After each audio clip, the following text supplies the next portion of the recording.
How often have you wished for a two-door coupe that's truly appealing, well-equipped and fun to drive?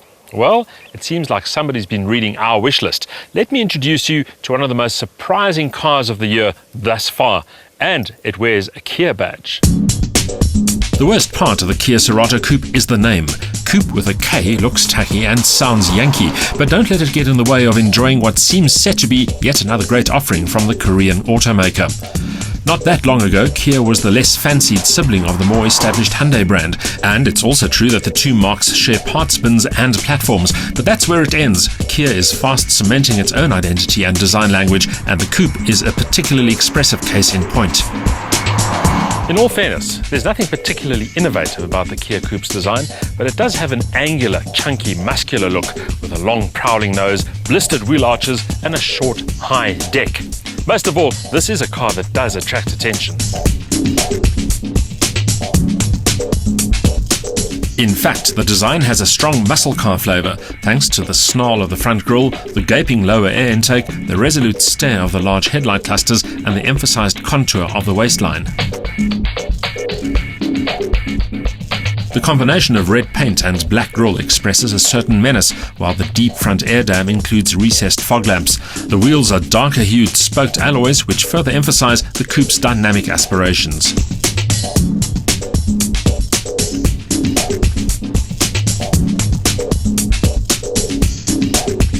That the Kia's designers opted for a 3-box profile rather than the sleek curve of a hatchback only adds to the car's aggressive, challenging appearance, while the rear diffuser and big exhaust tailpipes emphasize the two doors' sporty aspirations.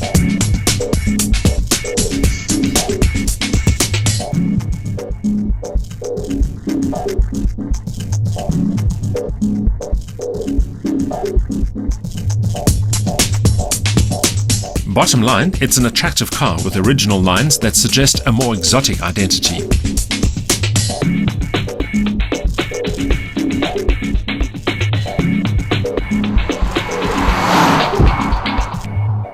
That impression continues inside. Gone are the days when Kia cabins were cheap and nasty with tacky plastics and hard surfaces. Instead, the coupe gets upmarket finishes and real leather upholstery. The overall execution looks and feels expensive, with a long list of standard features to support the coupe's premium status. The height-adjustable front seats are nicely shaped for both comfort and support, while the rake and reach of the steering wheel can be set to suit personal requirements. Well-thought-out ergonomics also mean that most of the important controls are within easy reach, but rearward visibility is compromised due to the small raked rear screen and the high tail, just as well that the rear parking sensors are standard too. The black and red instrument dials suit the coupe's sporty personality, as do the alloy pedals and the thick-rimmed, leather-trimmed steering wheel. The list of standard features is exhaustive and ranges from a good quality CD sound system with MP3 capability and a USB interface to climate control, remote central locking and electric windows and mirrors. There's loads of space up front, but accommodation is a little more claustrophobic at the rear due to limited headroom and legroom. At 358 litres, the boot is massive and will cope with a fair amount of luggage. As for safety, the coupe comes with front, side and curtain airbags, ABS brakes and electronic stability control.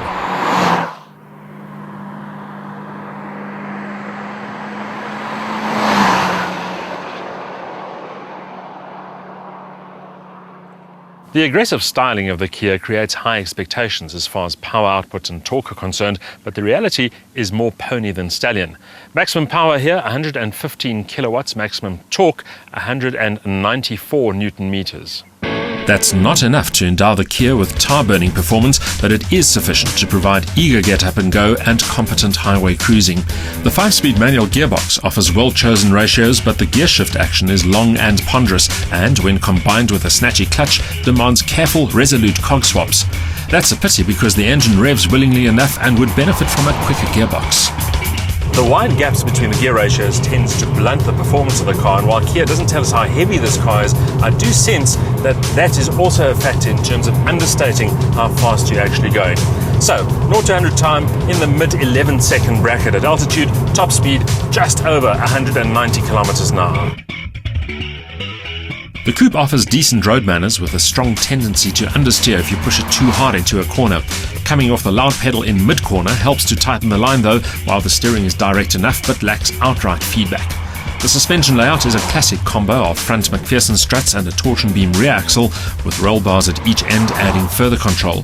The ride is taut enough to match the Koup's sporty persona, but without compromising overall comfort.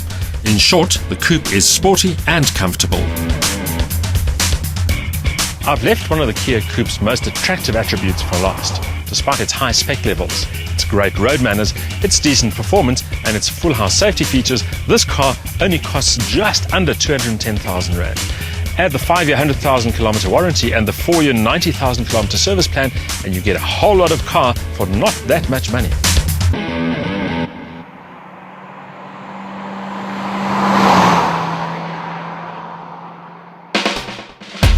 The 2-litre engine is pedestrian by modern standards, but doesn't have to work too hard to get the Koup up and running.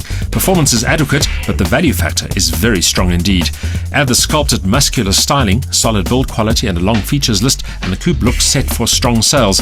Pity the gear ratios are too tall, and we'd like more muscle too.